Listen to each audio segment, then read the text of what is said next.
Halo semuanya, saya Ibu Sri Ayu Wiwi Aryani, NIM 1810317 dari jurusan TIKAB Kampus Tiki Indonesia akan menjawab tugas UTS dari mata kuliah Audit Keuangan kelas DC. Soal yang pertama yaitu apa peranan profesi akuntan publik di dalam suatu negara tempat mereka berada. Sertakan contoh kasus terkini untuk mendukung jawaban Anda. Jawabannya, salah satu perannya itu memberikan jaminan informasi. Peran akuntan publik yang utama adalah memberikan keyakinan atas kualitas informasi keuangan dengan memberikan pendapat yang independen atas kewajaran penyajian informasi dalam laporan keuangan. Laporan keuangan yang telah diaudit oleh akuntan publik akan menjadi dasar bagi investor atau kreditor untuk pengambilan keputusan. Terdapat harapan bahwasanya laporan yang telah diaudit tersebut bebas dari kesalahan atau manipulasi. Dengan demikian, akuntan publik di sini juga berperan sebagai pelindung kepentingan publik. Oleh karena itu, akuntan publik harus memiliki kompetensi profesional, independensi, dan dapat dipercaya. Contoh kasus yaitu pada kasus Jiwasraya tahun 2017. Sebelumnya diberitakan PT Asuransi Jiwasraya (TBK) mengalami gagal bayar polis asuransi karena adanya kecurangan. Badan Pemeriksa Keuangan BPK pun telah 2 kali melakukan pemeriksaan. Terkait peran akuntan, Ketua Umum IAPI Tarko Sunaryo menegaskan, akuntan publik sudah pasti mendorong perusahaan untuk mengoreksi laporan keuangan dengan memasukkan kekurangan pencadangan sebesar 7,7 triliun rupiah dalam balance sheet, sehingga laporan yang tadinya mencetak laba seharusnya merugi. Namun, kewenangan lebih lanjut berada di tangan direksi perusahaan, sebab akuntan publik tidak bisa mempublikasikan hasil audit sebuah perusahaan.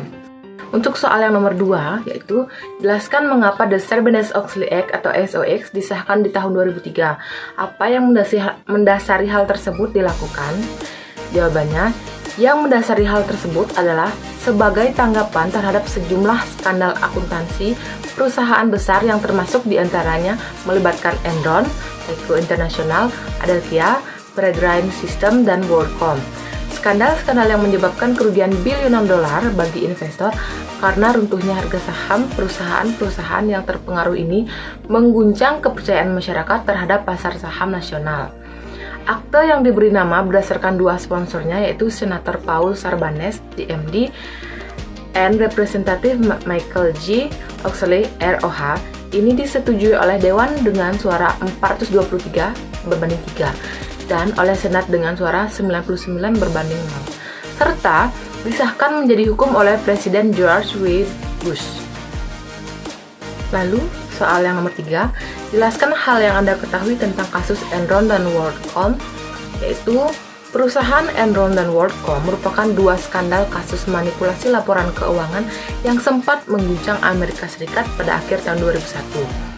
Enron menjadi sorotan masyarakat luas ketika terungkap bahwa kondisi keuangan yang dilaporkan didukung terutama oleh penipuan akuntansi yang sistematis, terlembaga, dan direncanakan secara kreatif. Dalam kasus Enron diketahui terjadinya perilaku moral hazard, diantaranya manipulasi laporan keuangan dengan mencatat keuntungan, padahal perusahaan mengalami kerugian.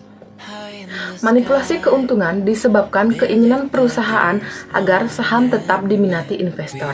Sedangkan dalam kasus WorldCom ditemukan bahwa perusahaan mengklasifikasikan lebih dari $3,8 miliar untuk beban operasional dibukukan sebagai pengeluaran modal.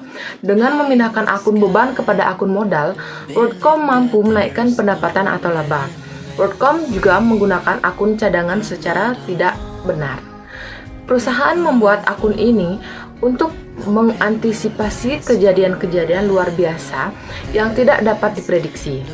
Seperti utang pajak tahun depan, seharusnya akun ini tidak boleh dimanipulasi untuk memperoleh pendapatan. Dan untuk soal yang terakhir, nomor 4, yaitu apakah keterbatasan sistem pengendalian internal dapat membuat sebuah perusahaan meniadakan SPI di sebuah perusahaan? Berikan alasan Anda. Menurut saya, dalam perusahaan tidak dapat terlepas dari sistem pengendalian internal. Pada prinsipnya, pengendalian internal adalah satu hal yang penting dalam menunjang pembinaan organisasi yang sehat dan sesuai dengan idealisme perusahaan. Ruang lingkupnya pun luas, tidak hanya pada segi keuangan, namun turut menyangkut manajemen kepegawaian.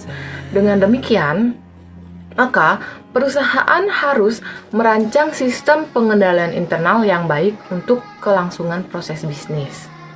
Nah, itu tadi sekian dari saya. Terima kasih dan have a nice day.